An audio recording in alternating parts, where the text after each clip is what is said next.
On va partir au groupe d'action locale, donc du côté de Modave, avec vous, Chantal Courard, et vous allez nous expliquer un petit peu, vous, ce que vous mettez en place. Hein. C'est un peu en écho de ce qu'on vient d'écouter, et c'est du concret. Hein. Je ne pense pas que vous ayez donné des injonctions. Ce n'est pas votre méthode de dire venez dans le Conseil consultatif des aînés. Non, mais vous avez construit avec les citoyens, mais pas seulement les aînés, avec l'ensemble des citoyens, des outils, des choses assez innovantes. On vous écoute.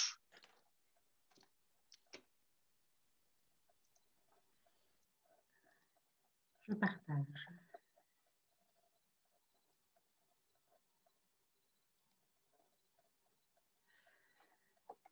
Voilà, donc tout d'abord, je remercie le Géroname de m'avoir invité et à vous présenter ce dont nous rêvons pour nos aînés dans le Condro.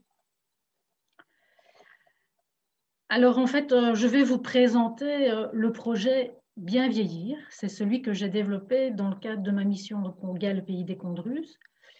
Alors chaque action présentée mériterait une présentation en soi. Et donc, je vous invite à suivre les liens dans la présentation qui vous sera transmise ultérieurement. Et donc, voilà, si vous le souhaitez, si vous êtes intéressé, je suis aussi disponible si vous avez des questions ultérieurement. Alors, peut-être que certains ne savent pas ce que c'est qu'un GAL, ou pour d'autres, ce sera un petit rappel. Donc, un GAL, c'est un groupe d'action locale. C'est une ASBL en fait qui réalise du développement territorial sur les communes avec lesquelles elle a développé des partenariats. Et nous, au GAL Pays des Condrus, on a 7 communes avec lesquelles on a développé ce partenariat, donc les communes qui se trouvent sur la carte ici à côté. Alors les GAL, ils sont financés par le programme européen Leader et les communes interviennent pour 10% dans ce financement. Et le développement territorial se fera par rapport à différentes thématiques comme l'action sociale, la mobilité, l'énergie, le logement, l'économie. Et dans le cas présent, on va parler d'action sociale. Alors le projet a été pensé, le projet Bien vieillir a été pensé en 2014. Les GAL fonctionnent en fait par programmation. Et pour construire la programmation 2014-2020, nous avons organisé des consultations citoyennes. Et aussi, bien sûr, quand on parle de consultation citoyenne, tous les citoyens étaient les bienvenus, mais on a aussi également travaillé avec les conseils consultatifs des aînés, donc de chacune de nos communes, qui étaient rassemblés avec la participation d'élus locaux. Et donc, la demande a été de travailler sur la thématique du vieillissement de la population. Et nous nous sommes posé des questions par rapport au devenir des aînés, donc bien avant les problèmes rencontrés lors de cette crise sanitaire. Donc, je fais un petit rappel à ce que Mme Charlot a dit tout à l'heure, on n'a pas attendu cette crise pour se rendre compte qu'il y avait des problèmes et des thématiques de société à travailler. Alors, de là est sortie des lignes directrices. Lutter contre l'isolement des seniors, répertorier les services d'aide ou d'accompagnement et diffuser l'information, développer de nouveaux services sur le territoire, favoriser le maintien à domicile des personnes âgées, identifier les pistes originales pour augmenter l'offre de logement, faire jouer un rôle d'acteur aux seniors. Donc voilà, là nous sommes en 2014-2015 et ce dont nous avons rêvé pour les aînés de demain, nous l'avons rêvé avec eux et pas pour eux. Alors voilà, on entre vraiment dans le concret, dans ce que l'on a fait. On a d'abord créé un réseau d'assistants ou d'assistantes de vie, parce que dans ce réseau, il y a au moins un homme. Alors, un assistant, une assistante de vie, c'est quoi? C'est la personne de référence pour les seniors dans les communes et les CPS. Donc, ce sont les communes ou les CPS qui ont mis en place cette nouvelle fonction. Voilà. Et c'est elle, donc cette assistante de vie ou cette assistante de vie, qui au niveau local sera le lien entre les seniors et les différentes personnes, services, structures, familles ou autres, qui pourront répondre aux besoins des seniors ou l'aider dans cette difficulté. Alors, c'est une nouvelle fonction qui a été créée en 2013 à Modave, donc avant cette consultation citoyenne. Et donc, il y a une petite vidéo explicative ici, un interview en fait des assistantes de vie de Modave. Et donc, je vous invite à aller les voir ultérieurement parce que je n'aurai pas le temps de passer en fait les vidéos qui vous sont proposées ici. Et donc ensuite, cette fonction, elle a été dupliquée dans 4 communes de notre territoire, donc Antibes, Claviers, Marchins et Tinlot. Alors ensuite, comme c'est une nouvelle fonction, on a créé tous ensemble, co-créé en fait un profil de fonction avec l'ensemble des communes et on avait invité également les services de coordination des mutuelles afin que chacun soit en accord avec la fonction de chacun. Donc, il ne fallait pas avoir des doublons, mais que l'assistante de vie, elle ait un rôle bien à elle au niveau local et qu'elle soit vraiment un lien pour les seniors et pas quelque chose en plus qui est déjà fait.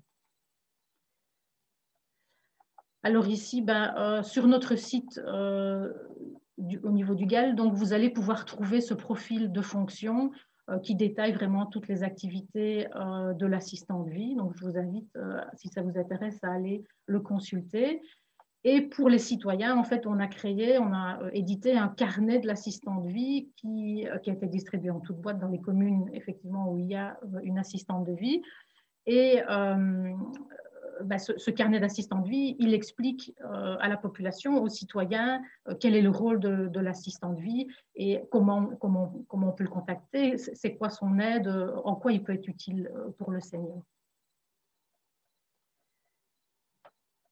Voilà. Alors, dans notre consultation populaire de 2014, il y avait un point sur la solidarité, donc vraiment une envie et un besoin de recréer des liens de solidarité ou quand ils étaient déjà là, de les amplifier. Et donc, je fais ici un petit clin d'œil à ce que Mme Charlot a dit tout à l'heure concernant Bras dessus, parce que, évidemment, je les ai contactés en son temps. Et donc, nous, on a développé, d'abord, on a été sur le terrain pour récolter les besoins en termes de solidarité sur ce qui existait déjà. Et puis, on a mis en place un projet qui s'appelle Village solidaire. Donc, qu'est-ce qu'il faut retenir de ce projet Village solidaire? D'abord, c'est qu'il a été créé avec les citoyens. Et donc, pour mettre un cadre sur comment nous voulions nous entraider, nous avons rédigé une charte qui se trouve en fait sur la plateforme aussi que nous avons créée, Village solidaire. Donc, si ça vous intéresse, vous pouvez retrouver ces documents. Et dans cette charte aussi, on a fait 2 chartes, donc une charte pour le citoyen lambda, et puis une autre charte pour l'accompagnement des seniors dans cette entraide citoyenne. Donc, on a voulu vraiment mettre l'accent dessus parce que, voilà, quand on est face, même si on veut être solidaire, quand on est face à des personnes plus âgées qui ont parfois plus de difficultés, il est important que ce soit bien encadré. Et cela, on peut le faire grâce à la collaboration des assistants de vie. Et donc, on a aussi donc développé cette plateforme villagesolidaire.be pour qu'en fait, chacun puisse venir déposer ses offres et ses demandes de services. Et en fait, la plateforme va réaliser le matching et mettre les personnes en lien. Alors, on a aussi, de manière à communiquer sur le projet, réalisé un dépliant qui explique assez bien de quoi il s'agit. Et donc, ce dépliant est aussi accessible sur la plateforme. Donc, vous pourrez aussi aller le télécharger ou même sur le site du GAL. Alors, quand on met en place un projet d'entraide citoyenne, et même si quelque part, je pense que beaucoup de personnes ont cette envie d'aider, et je pense que pendant cette crise Covid, on s'est rendu compte, voilà, de tous ces souhaits d'entraide, etc. Mais malgré tout, on se pose quand même toujours la question, dans notre quotidien, dans ce projet, c'est comment faciliter, encourager l'entraide citoyenne autour des aînés. Ce n'est pas une aussi grande évidence que cela. Voilà, donc il y a toujours un travail et une dynamique à construire et à continuer à pérenniser. Alors, un autre projet que nous avons mis en place, donc c'est Vélo sans âge. De nouveau, Madame Charlot en avait parlé dans son exposé précédent. En fait, Vélo sans âge, c'est un projet qui est né à Copenhague et qui existe dans le monde entier. En fait, vous voyez la carte là où existe ce projet de triporteur. Donc, on propose des balades en triporteur aux seniors. Et nous, ici, on a démarré le projet avec la balade en triporteur avec des maisons de repos. Et pour pouvoir mettre en place ce projet, en fait, on est allé tout près de chez nous parce qu'un citoyen de Waremme, donc nous on est dans le Condro, donc sur un versant de la Meuse à côté de Huy, et Waremme c'est de l'autre côté, sur l'autre versant. Donc on se regarde en fait, et donc on a un citoyen de Waremme qui a acheté un triporteur et qui propose aux maisons de repos de sa région des balades pour les seniors. Ça s'appelle Échappée Esbignan. Il y a une page Facebook où il détaille un petit peu toutes ces promenades qui sont arrêtées pour l'instant. Et donc, nous l'avons rencontré et nous nous sommes inspirés de son expérience. Alors, actuellement, le projet est en place avec 2 maisons de repos. Et donc, on a une petite vidéo ici qui est présentée dans la présentation. Je vous invite vraiment à aller l'écouter parce qu'elle résume vraiment bien le projet et puis elle montre vraiment la bonne humeur et le dynamisme qui règne, qui a régné pendant toute la mise en place et la construction du projet et qui montre aussi le bienfait pour les personnes âgées. Alors, on a eu, suite à ça, évidemment, des demandes des communes pour pouvoir participer au projet. Et donc, on a alors introduit un nouvel appel à projet à la Fondation Roi-Baudouin. Et donc, on a obtenu un financement pour pouvoir acheter un second triporteur. Et donc, on va pouvoir ainsi proposer et monter le projet avec les communes de manière à ce que les seniors isolés puissent aussi bénéficier de ces balades en triporteur. Alors, nous nous sommes occupés aussi de réfléchir au logement pour les seniors. Et donc, nous avons démarré notre action par de la sensibilisation en organisant des conférences avec des orateurs principaux, un peu comme on le fait ici dans le colloque, comme Philippe Defette, Sébastien Brunet ou Pierre Van de Straten. Et on a aussi présenté à chaque fois des projets innovants, comme la coopérative Récima, qui est une coopérative marchinoise et qui veut mettre en place une résidence-service à Béfield, l'Habitat Groupé l'Automne à Avlanches, la Maison Monticelli à Villers-la-Ville. Nous avons aussi organisé un ciné-débat où là vraiment c'était autour de c'était des tables rondes où on a récolté vraiment les besoins et les avis et les souhaits des seniors et étaient présents également des non-seniors, des citoyens plus jeunes. Alors, notre objectif était d'informer le citoyen de la problématique du vieillissement de la population et des difficultés qui sont associées, donc du manque de place dans le futur en maison de repos, en tout cas sur notre territoire, ce sera le cas, de son coût qui est parfois compliqué. Comme je l'ai dit aussi tout à l'heure, que bon nombre de citoyens souhaitent rester chez eux le plus longtemps possible, et puis qu'en fait, comme l'a dit aussi Madame Charlot, il existe toute une solution entre rester absolument chez soi, même dans de bonnes conditions, et aller en maison de repos. Il y a plein d'alternatives possibles qui existent. Donc, c'est nécessaire de les faire connaître et donc de procurer des outils pour pouvoir mettre en place son projet ou un projet. Et donc, on a, suite à tout cela, réalisé une brochure pour les seniors sur quel logement pour rester dans mon village. En fait, là, on reprend vraiment toutes les solutions alternatives possibles. Ça va de la colocation à l'habitat groupé, la résidence-service. On a parlé aussi tout à l'heure d'accueil de jour, les résidences communautaires. Enfin, voilà. Et donc, on fait aussi les possibilités pour les seniors d'aller en maison de repos parce qu'on ne va pas les supprimer, elles sont là et certainement qu'elles vont évoluer et il faut s'en réjouir et certaines ont déjà évolué.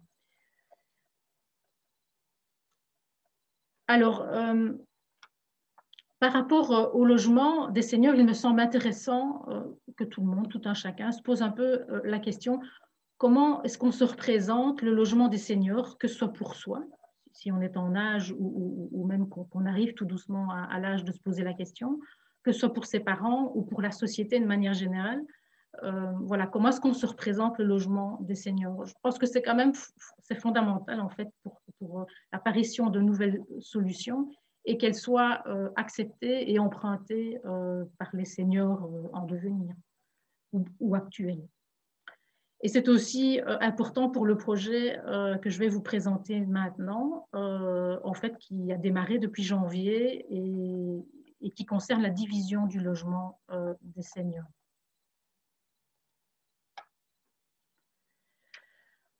Alors, imaginons que je suis propriétaire dans une maison familiale trop grande pour mes besoins et que j'envisage de vivre dans un espace plus petit.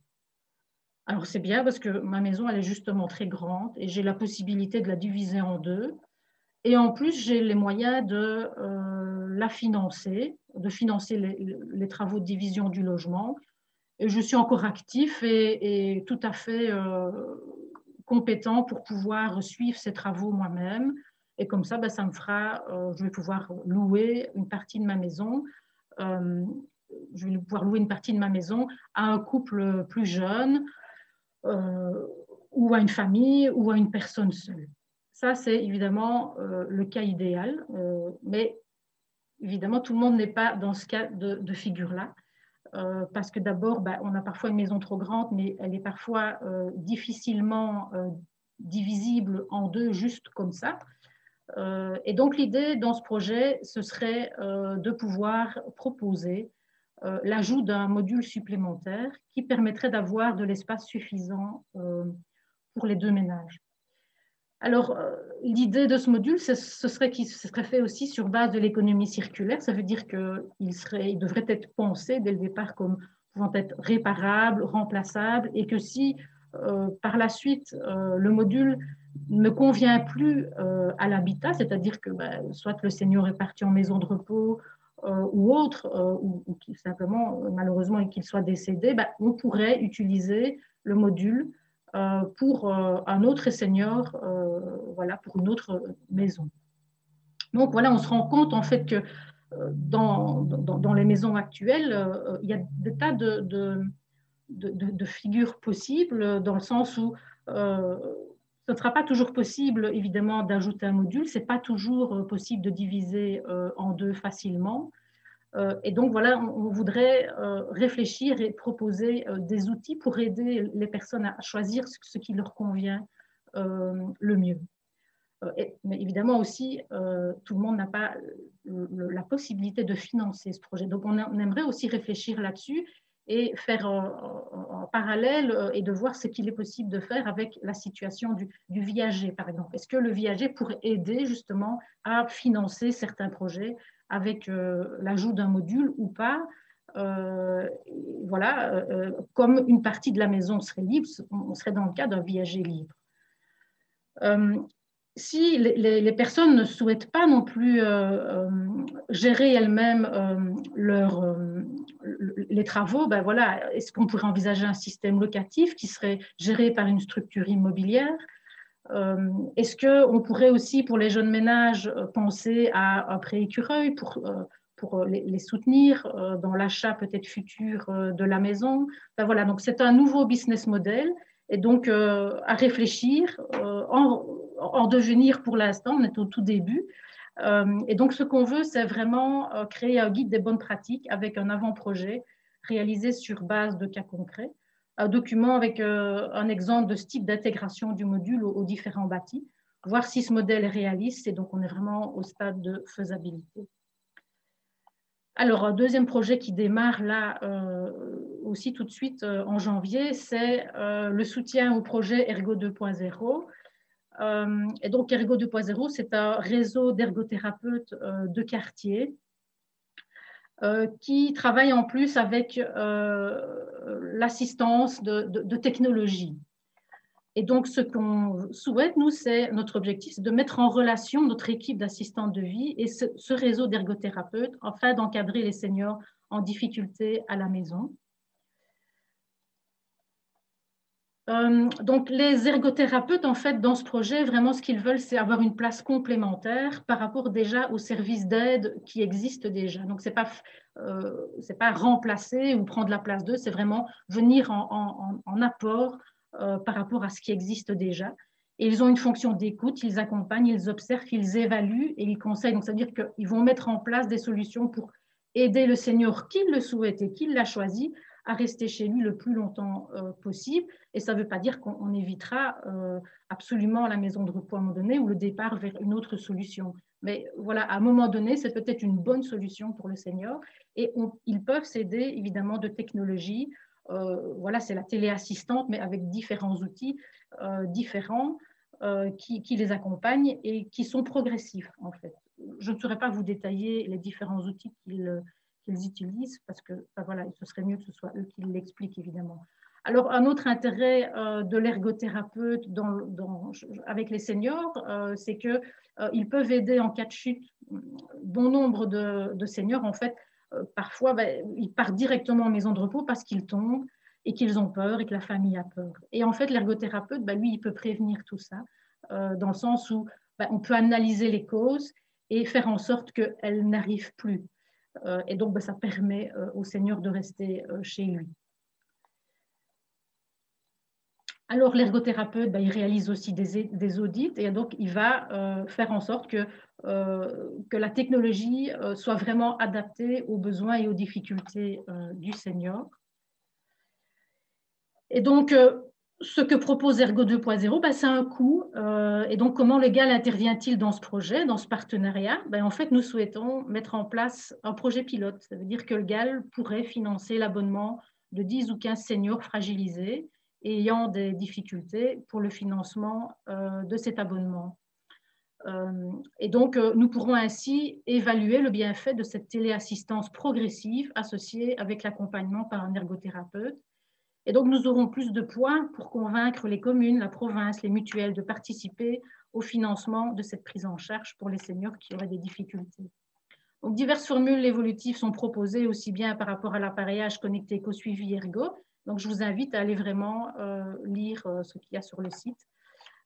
Voilà, parce que ce sera mieux que ce que moi, je ne pourrais vous l'expliquer. Donc voilà, que ce soit le réseau d'assistants de vie, l'entraide citoyenne et la plateforme Village Solidaire, Vélo sans âge, la division du logement, Ergo 2.0, voilà, c'est un ensemble d'outils non exhaustifs. Alors, je ne prétends pas du tout avoir la solution pour les aînés, mais voilà, on l'a mis en place avec les seniors, pour les seniors, en réponse à leurs besoins et à leurs difficultés. Voilà, je vous remercie. Voilà, mais merci pour cette présentation. Il y a énormément de choses, hein. C'est vrai que vous êtes un peu frustré aussi par le temps. Alors, je vais demander à Valentine Charlot peut-être une première réaction par rapport à tout ce qu'elle découvre qui est mis en place ici par le GAL. Et on a pas mal de réactions en disant, mais l'Europe, finalement, vous donne des millions pour faire ça, visiblement, hein, parce que ce sont des projets qui nécessitent évidemment des moyens. C'est une question qui revient, mais d'abord votre réaction, Valentine Charlot. Bien, moi, je trouve que c'est vraiment très positif de voir la diversité des projets, des outils, des approches qui sont présentées dans ce projet. Le fait que, du coup, on identifie bien qu'il y a des besoins qui sont différents selon les personnes et qu'il n'y a pas une réponse pour tous. Donc ça, je trouve que c'est vraiment positif. Je trouve ça chouette de voir que ça rejoint d'autres idées qui existent ailleurs. C'est ça, tout à l'heure, quand je disais qu'il y a vraiment un mouvement qui est en route, c'est encore plus frappant. Finalement, on ne s'est pas concerté dans nos exposés. Il y a vraiment des points communs à différents endroits. Donc ça, je trouve ça vraiment génial. Je trouve aussi positif de voir positif et en même temps, j'ai envie de dire, aller, les collectivités publiques jouer votre rôle parce que vous pouvez justement être un outil très précieux et très efficace pour mettre en place ce genre de projet sur une commune. Et je trouve qu'il y a toute une série de projets, quand ils sont bien soutenus par la commune, par le conseil des aînés, par les différents acteurs locaux, justement, ils sont d'autant plus efficaces et durables. Alors que parfois, en tant qu'ASBL, on se démène pour trouver des queues de budget à gauche, à droite, on y met énormément de nous et c'est compliqué de garder un projet en vie justement parce qu'il faut ce soutien-là des responsables au niveau public local. Donc moi, je plus sois. Voilà, on vous applaudit aussi derrière les écrans. Alors, je ramène un peu tout le monde les pieds sur terre parce que les ASBL n'ont pas beaucoup de moyens, mais les communes non plus n'ont pas beaucoup de moyens. Alors, comment est-ce que vous financez finalement toutes ces actions? Je voyais aussi une petite équipe, vous n'êtes pas très, très nombreux. Alors, comment faites-vous ces miracles, je dirais? Je ne sais pas si c'est des miracles, mais disons on a des budgets, effectivement, on doit estimer en début de programmation plus ou moins le coût que ça va représenter, mais c'est quand même malgré tout les salaires qui représentent la plus grosse part du financement, parce qu'au final, c'est beaucoup de coordination. Les projets en soi oui, il demande un petit peu d'investissement, mais je pense que c'est surtout le fait de pouvoir travailler dessus pendant plusieurs années qui va pérenniser les actions et faire en sorte qu'on entoure tous ces projets. Il y a aussi la dynamique des communes qui décident à un moment donné, parce que c'est compliqué, hein, les projets européens, vous le savez mieux que nous, hein, constituer un GAL, rentrer ces projets, il y a tout un travail important préalable. Oui, mais ça a été fait il y a 10 ans, puisque notre gala a 10 ans, donc on a un peu oublié ça, mais oui, ça c'était oui, ça c'était un gros travail. Après, il faut continuer à garder cette dynamique et ça se construit au quotidien. Voilà, c'est toujours une question de relations humaines, dans le fond. Voilà, il y a Marie-Françoise qui me demande comment avez-vous pu financer ces projets uniquement via les fonds européens? Non, les communes interviennent Les aussi, communes j'imagine. interviennent à 10%. C'est plusieurs millions, évidemment, hein, d'euros que l'on reçoit pour pouvoir financer et travailler pendant 6 ans. C'est ça qu'il faut comprendre. Maintenant, acheter un triporteur, c'est pas ça qui coûte le plus cher, surtout qu'on peut faire appel à des appels à projets pour renforcer les financements. Mettre en place une plateforme village solidaire, c'est pas ça qui coûte le plus cher, c'est tout le travail pour le construire qui.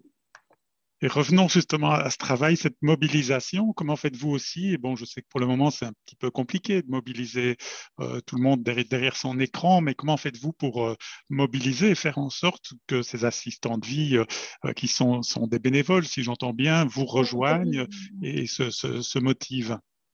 Les assistants de vie, ce pas des bénévoles, c'est des salariés. Donc, en fait, on a travaillé à pouvoir financer via le fonds Maribel cette nouvelle fonction.